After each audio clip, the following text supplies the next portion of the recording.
ఏది అయినా రచయి ఆచి చికెన్ మసాలా. ఆచి chicken masala. Israel, America, Iran దాడులు, ఇరాన్ సుప్రీం కమేనీ మృతి నేపథ్యంలో కేంద్ర ప్రభుత్వం అన్ని రాష్ట్రాలను అప్రమత్తం చేసింది.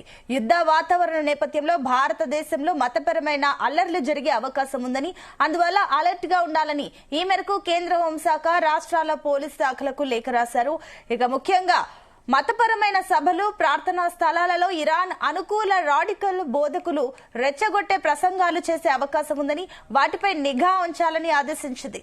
దేశీయంగా శాంతి భద్రతలకు విఘాతం కలగకుండా గూఢాచార విభాగాల మధ్య సమన్వయాన్ని పెంచి ముందస్తు జాగ్రత్తలు తీసుకోవాలని ఆదేశించింది.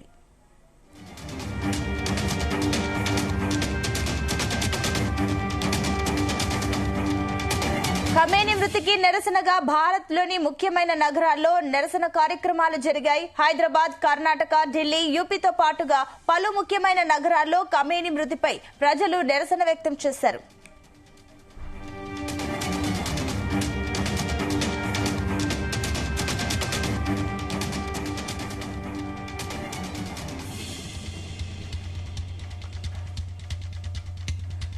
ఈ నిరసనలను ఆసరగా చేసుకుని కొంతమంది హింసాత్మక ఘటనలకు దారితీసేలా రెచ్చగొట్టే అవకాశం ఉందని, దీనిని అదుపు చేయాలనే అభిప్రాయాలు వ్యక్తమవుతున్నాయి. ఈ నేపథ్యంలో ముందస్తుగా జాగ్రత్త వహించాలంటూ కేంద్ర ప్రభుత్వం రాష్ట్రాలను అప్రమత్తం చేసింది. ఇదిలా ఉంటే పశ్చిమాసియాలో నెలకొన్న పరిస్థితులపై కేంద్ర ప్రభుత్వం అలర్ట్ గా ఉంది. అక్కడి పరిస్థితులపై గత రాత్రి ప్రధాని మోదీ నేతృత్వంలో భద్రతా వ్యవహారాల కేబినెట్ కమిటీ సమీక్షించింది. ఇరాన్ పై అమెరికా, ఇజ్రాయెల్ నేపథ్యంలో కేంద్ర హోంశాఖ అలర్ట్ అయ్యింది. ఈ నేపథ్యంలో రాష్ట్రాలకు కేంద్ర హోంశాఖ లేఖలు రాసింది. హింస జరిగే అవకాశం ఉందని, అప్రమత్తంగా ఉండాలని లేఖలో సూచనలు చేసింది.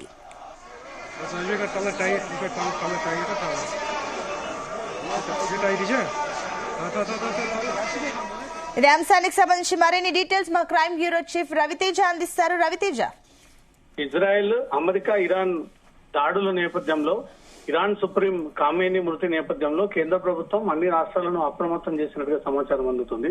యుద్ధ వాతావరణం నేపథ్యంలో భారతదేశంలో మతపరమైనటువంటి అల్లర్లు జరిగేటువంటి అవకాశం ఉందని, అందువలన దేశ ప్రజలందరూ అప్రమత్తంగా ఉండాలి, దీంతో పాటు అధికారులందరూ కూడా అలర్ట్ గా ఉండాలంటూ కూడా కేంద్ర హోంశాఖ అన్ని రాష్ట్ర పోలీసులతో పాటు చీఫ్ సెక్రటరీలకు కూడా లేఖ రాసినట్టుగా సమాచారం అందుతుంది. ముఖ్యంగా మతపరమైనటువంటి సభలు, ప్రార్థనా స్థలాల్లో ఇరాన్ అనుకూల రాడికల్ బోధకులు రెచ్చగొట్టేటువంటి ప్రసంగాలు చేసేటువంటి అవకాశం ఉందని, వాటిపైన నిఘా ఉంచాలంటూ కూడా ఇప్పటికే కేంద్రం ఆదేశించినట్టుగా తెలుస్తోంది.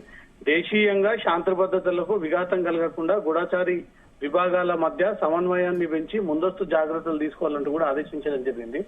రానున్నటువంటి రంజాన్ పర్వదిన సందర్భంగా ఎక్కడ అయినా ఈ రాడికల్ స్టూడెంట్స్ ఇరాన్ కి మద్దతుగా వ్యతిరేకంగా రెచ్చగొట్టేటువంటి మతపరమైనటువంటి విధ్వంసాలు క్రియేట్ చేసేటువంటి ప్రయత్నం చేసినా ఇమీడియట్ గా వాళ్ళందరినీ కూడా చెదరగొట్టి ఎప్పటికప్పుడు అప్రమత్తంగా ఉండి వాళ్ళందరినీ ఇష్యూ చేయదాటిపోకుండా రాష్ట్ర పోలీసులందరూ కూడా అప్రమత్తంగా ఉండాలంటూ కూడా కేంద్రం అలర్ట్ ని పంపిస్తూ పోలీసులందరూ కూడా డ్యూటీలో ఉండి ప్రతి అంశాన్ని కూడా సున్నితంగా భావించి ప్రతి ఒక్క ఘటనని సీరియస్ గా తీసుకొని ఏ ఒక్క నిరసన, ధర్నా కార్యక్రమాలకు అనుమతి ఇవ్వకండి అంటూ మాత్రం పోలీస్ శాఖకు ఈ ఆదేశాలు జారీ చేసినట్టుగా తెలుస్తుంది. ఖమేనీ మృతి నిరసనగా భారత్ లోని ముఖ్యమైనటువంటి నగరాలలో నిరసన కార్యక్రమాలు ఇప్పటికే చేపడుతూనే ఉన్నారు. హైదరాబాద్, కర్ణాటక, ఢిల్లీ, యూపీతో పాటు పలు ముఖ్యమైనటువంటి నగరాల్లో ఖమేనీ మృతిపై ప్రజలను నిరసన వ్యక్తం చేస్తా ఉన్నారు. ఈ నిరసనలను ఆసరగా చేసుకుని కొంతమంది హింసాత్మక ఘటనలు దారితీసేలా రెచ్చగొట్టే అవకాశం ఉందని, ఈ నేపథ్యంలో ముందస్తుగా జాగ్రత్తలు వహించాలంటూ కేంద్ర ప్రభుత్వం రాష్ట్రాలను అప్రమత్తం చేసి పశ్చిమాసియాలో నెలకొన్నటువంటి పరిస్థితులపై కేంద్ర ప్రభుత్వం అలర్ట్ గా ఉంది. అక్కడ పరిస్థితులపై గత రాత్రి ప్రధానమంత్రి నరేంద్ర మోడీ నేతృత్వంలో భద్రతా వ్యవహారాల కేబినెట్ కమిటీ కూడా సమీక్షించింది. ఎక్కడెక్కడ ఇరాన్ ఘటన నేపథ్యంలో నిరసనలు, ర్యాలీలు జరిగేటువంటి అవకాశం ఉంది, ఆ ఏరియాల్లో కేంద్ర బలగాలను సైతం ఉపయోగించి ఎలాంటి నిరసన కార్యక్రమాలు తెలియజేయకుండా మాత్రం కట్టుదిట్టంగా పోలీసులు వ్యవహరించేటువంటి అవకాశం ఉంది. నిరసన పేరుతో హింసాత్మక దాడులు, రెచ్చగొట్టేటువంటి వాక్యాలు, మతపరమైనటువంటి స్లోగన్ చేసేటువంటి అవకాశం ఉంది. కాబట్టి ఇవన్నీ దృష్టిలో పెట్టుకుని కేంద్ర ప్రభుత్వం సూచనల ప్రకారంగా రాష్ట్ర ప్రభుత్వాలన్నీ కూడా అప్రమత్తమయ్యి ఎవరికి కూడా అవకాశం ఇవ్వకుండా, ఎలాంటి కేసులు రిపోర్ట్ అవ్వకుండా తగిన జాగ్రత్తలు తీసుకొని అందరూ బందోబస్తు ఏర్పాటు చేసి ఈ రానున్నటువంటి రోజుల్లో మాత్రం పోలీసులు రాష్ట్రాలలో అప్రమత్తంగా ఉండాలంటూ మాత్రం కేంద్రం సూచించినట్టుగా తెలుస్తుంది సునీత. అయితే రవితేజ, మరోపక్క అటు జమ్మూ కాశ్మీర్, ఢిల్లీ, హైదరాబాద్, లక్నోతో సహా కొన్ని ప్రాంతాల్లో నిరసనలకు దిగినట్లు తెలుస్తుంది. ఏంటి నిరసనలు శాంతియుతంగా జరుగుతున్నాయా, లేదంటే మన ఉద్రిక్తత చోటు చేసుకునే ఛాన్స్ ఉందా? 15 లక్షల షియా ముస్లింస్ ఉన్నటువంటి కాశ్మీర్ లోని శ్రీనగర్, బుద్గాం, బోందీపుర, అనంతవాగ్, పుల్వామాలో షియాలు గుండెల మీద బాదుకుంటూ వీధుల్లో నిరసన ప్రదర్శనలు నిర్వహించారు. దీనిపైన కేంద్రం ఇప్పటికే దృష్టి పెట్టింది. జమ్మూ కాశ్మీర్ సీఎం ఒమర్ అబ్దుల్లా ఇరాన్ లోని తాజా పరిస్థితులపై ఆందోళన వ్యక్తం చేశారు. నిరసనకారులు శాంతియుతంగా ఆందోళన చేయాలని యూపీలోని లక్నో, అజ్మీర్ లోని నిరసనలు ఈ చోటు చేసుకున్నాయి. కర్ణాటకలోని 1986 లో కామైని సందర్శించినటువంటి గ్రామంలో స్వచ్ఛందంగా దుకాణదారుల షాపులన్నీ కూడా మూసివేసి 3 రోజుల పాటు సంతాప దినాలుగా పాటించాలంటూ గ్రామస్తులు నిర్ణయించుకోవడం జరిగింది. జమ్మూ కాశ్మీర్ లోని శ్రీనగర్, యూపీలోని లక్నో ఈ షియా ముస్లింస్ అంతా కూడా నిరసనకు దిగి స్వల్ప ఘర్షణలు చోటు చేసుకున్నట్టుగా కూడా కేంద్రం ఇప్పటికే రిపోర్టు కూడా సేకరించింది. ఈ క్రమంలో కాశ్మీర్ లో నిరసనలపై పోలీసులు ఆంక్షలు విధించారు. ఈ పరిణామాల నేపథ్యంలో కేంద్ర హోంశాఖ అప్రమత్తమైంది. ఇరాన్ రాడికల్ మత బోధకులు రెచ్చగొట్టే ప్రసంగాలపై దృష్టి పెట్టాలని హోంశాఖ ఇప్పటికే ఆదేశాలు కూడా జారీ చేసింది. ఎవరు కూడా ఎలాంటి అవకాశం కలిగకుండా ఈ రాడికల్ స్టూడెంట్స్ మతపరమైనటువంటి స్లోగన్స్ చేసి ఇరాన్ కి సపోర్ట్ గా ఎవరైనా రోడ్లపైకి వచ్చి ఆందోళన వ్యక్తం చేస్తే ఇమీడియట్ గా పోలీసులు గ్రహించి వారిని ఎక్కడికక్కడ కట్టడి చేసి అరెస్ట్ చేసి చట్టపరమైనటువంటి చర్యలు తీసుకోవాలి. ఏమాత్రం అవకాశం ఇచ్చినా దేశంలో మళ్ళీ అల్లర్లు క్రియేట్ అయ్యేటువంటి అవకాశం ఉంది కాబట్టి దీన్ని పోలీస్ శాఖ సీరియస్ గా తీసుకొని ఈ కొద్ది రోజుల పాటు ఈ అంశాలపైన దృష్టి పెట్టి సున్నితంగా ఈ అంశాలని పరిగణించాలంటూ మాత్రం కేంద్రం ఈ ఆదేశాలు ఇచ్చినట్టుగా తెలుస్తోంది. అయితే రవితేజ, మరోపక్క ఇది రంజాన్ మాసము, ఈ మతపరమైన ప్రార్థనలు జరిగే ఈ సమయంలో ఇప్పుడు ఒకవేళ రెచ్చగొట్టే ప్రసంగాలకు సంబంధించి ఏమైనా ప్రత్యేకంగా మార్గదర్శకాలు ఇస్తున్నారా?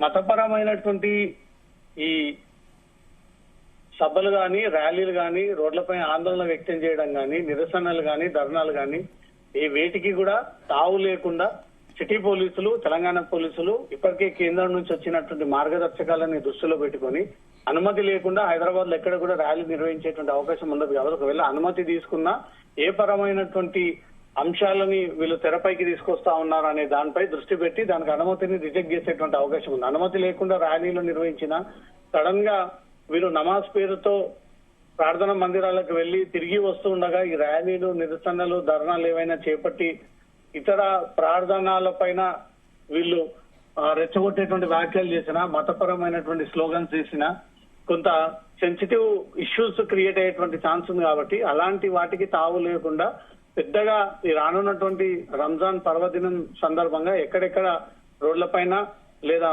మస్జిద్ల పైన వీళ్ళు ఈ ప్రార్థన చేసుకునేటువంటి అవకాశం ఉంది. అక్కడ పెద్ద మొత్తంలో పోలీసులని మోహరింపజేసి ఎవరు కూడా ఏ డిస్టర్బెన్స్ అవ్వకుండా వాళ్ళ ప్రార్థనలు వాళ్ళు చేసుకుని అక్కడి నుంచి తిరిగి ముగించుకొని ఇంటికి క్షేమంగా వెళ్లేంత వరకు కూడా పోలీసులు అందరికి బందోబస్తు ఏర్పాటు చేయాలి. ఎవరైనా మతపరమైనటువంటి స్లోగన్స్ చేసి అనుమతి లేకుండా ర్యాలీలు, ధర్నాలు చేస్తే ఇమీడియట్ గా వారందరూ కూడా అదుపులోకి తీసుకోవాలంటూ కూడా ఈ ఆదేశాలు ఇవ్వడం జరిగింది. కేంద్రం నుంచి వచ్చినటువంటి ఆదేశాల ప్రకారంగా హైదరాబాద్ పోలీసులు కూడా అలర్ట్ అయ్యి ఎక్కడైతే సెన్సిటివ్, హైపర్ సెన్సిటివ్ ప్రాంతాలు ఉంటాయో ఈ మతపరమైనటువంటి ఘర్షణలు గతంలో జరిగినటువంటి స్పాట్స్ ఉన్నాయో వాటన్నిటిపైన కూడా దృష్టి పెట్టారు. అవసరమైతే కేంద్ర ప్రభుత్వం, కేంద్ర బలగాల యొక్క సహాయాన్ని తీసుకొని ఈ కొన్ని రోజుల పాటు హైదరాబాద్ హై అలర్ట్ పెట్టి ఈ హై అలర్ట్ లో భాగంగా అన్ని చోట్ల కూడా విస్తృతంగా పోలీసులు తనిఖీలు చేయడము, ఫ్లాగ్ మార్చ్ చేయడము, పబ్లిక్ కి మేము ఉన్నామంటూ భరోసా కల్పించడము, ఎవరైనా సోషల్ మీడియా ద్వారా గానీ రోడ్డుపైకి వచ్చి ఈ మతపరమైనటువంటి స్లోగన్ చేసి మళ్ళీ ఏవైనా దేశాలకు సపోర్ట్ చేసి ఇటు భారతదేశానికి వ్యతిరేకంగా చేస్తే మాత్రం కఠిన చర్యలు తీసుకుంటూ కూడా ఇప్పటికే పోలీసులకు ఆదేశాలు వచ్చినట్టుగా తెలుస్తాం. అయితే ఇప్పుడు ఈ రాడికల్ మత పెద్దలకు సంబంధించి ఎవరైనా రెచ్చగొట్టే ప్రసంగాలు చేసే ఛాన్సెస్ ఉన్నాయని ఇలాంటి వ్యక్తుల్ని ఇప్పటి వరకు స్టేట్ ఇంటెలిజెన్స్ ఏమైనా గుర్తించిందా? అలాంటి వారిని రాడికల్ స్టూడెంట్స్ గాని, మతపరమైనటువంటి బోధించేటువంటి గురువులు గాని వీళ్ళ పైన కేంద్రం నుంచి వచ్చినటువంటి స్పష్టమైనటువంటి గైడ్ లైన్స్ ని దృష్టిలో పెట్టుకొని ఈ రోజు నుంచి పోలీసులు ఆన్ డ్యూటీలో ఉండి ఎక్కడ ఈ రహస్య సమావేశాలు జరుపుకుంటా ఉన్నారు, వీళ్ళు భారత్ కి వ్యతిరేకంగా ఎక్కడైనా ఏమైనా ప్లాన్ చేయబోతా ఉన్నారా, పెద్ద మొత్తంలో ధర్నాలకు, నిరసనలకు అడ్డుకోవడము, రోడ్లపైన ట్రాఫిక్ ని అడ్డుకునే ప్రయత్నం చేయడము, ల్యాండ్ ఆర్డర్ ప్రాబ్లం క్రియేట్ చేసేటువంటి ప్రయత్నం చేస్తా ఉన్నారు. అది ఎప్పటికప్పుడు కౌంటర్ ఇంటెలిజెన్స్ గానీ, స్టేట్ ఇంటెలిజెన్స్ గానీ ఇన్ఫర్మేషన్ ని ఎస్బీ ద్వారా సేకరించి ఎప్పటికప్పుడు పోలీసులను అప్రమత్తం చేసి అక్కడికి చేరుకుని ఈ రహస్య సమావేశాలపైన దృష్టి పెట్టి నిజంగానే కేంద్రం చెప్తున్న విధంగా భారతదేశానికి వ్యతిరేకంగా వివిధ దేశాల్లో జరిగినటువంటి యుద్ధానికి సపోర్ట్ గా ఇక్కడ భారతీయులు ఎవరైనా సపోర్ట్ చేసి మతపరమైనటువంటి ఘర్షణలు తెలియజేస్తే మాత్రం డెఫినెట్ గా వారిపైన చర్యలు ఉండబోతా ఉన్నాయంటూ మాత్రం పోలీసులు అలర్ట్ అవుతా ఉన్నారు. గతంలో జరిగినటువంటి ఘటనలని దృష్టిలో పెట్టుకుని హైదరాబాద్ లో సెన్సిటివ్ పాయింట్స్ ఎక్కడెక్కడ ఉన్నాయి, ఎక్కడెక్కడ ఈ మతపరమైనటువంటి స్లోగన్స్ రోడ్లపైకి వచ్చి నిరసనలు తెలియజేసేటువంటి అవకాశం ఉంది. వాటన్నిటిని కూడా రెక్టిఫై చేసి ఆ ప్రాంతంలో ఎక్కువగా బందోబస్తు ఏర్పాటు చేసి ఎవరైనా అనుమానితులు ఎవరైనా రోడ్ల మీదకి వచ్చి హంగామా చేస్తే ఇమీడియట్ గా వారిని అదుపులోకి తీసుకోండి అంటూ మాత్రం కేంద్రం ఇచ్చినటువంటి గైడ్ లైన్స్ ప్రకారంగా అన్ని రాష్ట్రాలలో ఇప్పటికే అప్రమత్తమయ్యాయి. కొన్ని చోట్ల నిన్న హైదరాబాద్ తో పాటు ఇంకా కొన్ని రాష్ట్రాలలో కొంతమంది ముస్లింలు రోడ్ల మీదకి వచ్చి ఈ నిరసనలు వ్యక్తం చేయడం జరిగింది. కానీ ఎక్కడ కూడా మతపరమైనటువంటి ఘర్షణలకు దారి తీయలేదు కాబట్టి అలాంటి ఇన్సిడెంట్స్ రిపోర్ట్ అవ్వకుండా మాత్రం పోలీసులు జాగ్రత్తగా ఉండాల్సినటువంటి అవసరం కనబడుతోంది. Right, thank you Raviteja.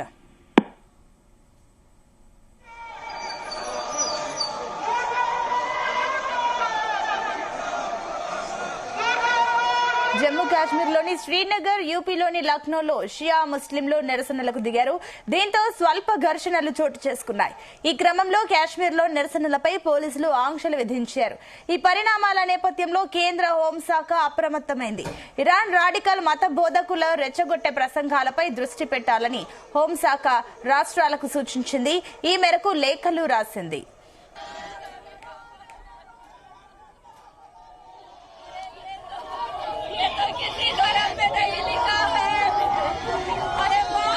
లక్షల షియా ముస్లింలు ఉన్న కాశ్మీర్ లోని శ్రీనగర్, బుద్గాం, బందిపోరా, అనంతనాగ్, పుల్వామాలో షియాలు గుండెల మీద బాదుకుంటూ వీధుల్లో నిరసన ప్రదర్శనలు నిర్వహించారు. జమ్మూ కాశ్మీర్ సీఎం ఒమర్ అబ్దుల్లా ఇరాన్ లోని తాజా పరిస్థితులపై ఆందోళన వ్యక్తం చేశారు. నిరసనకారులు శాంతియుతంగా ఆందోళన చేయాలని కోరారు. యూపీలోని లక్నో, అజ్మీర్ లోనూ నిరసనలు చోటు చేసుకుంటున్నాయి.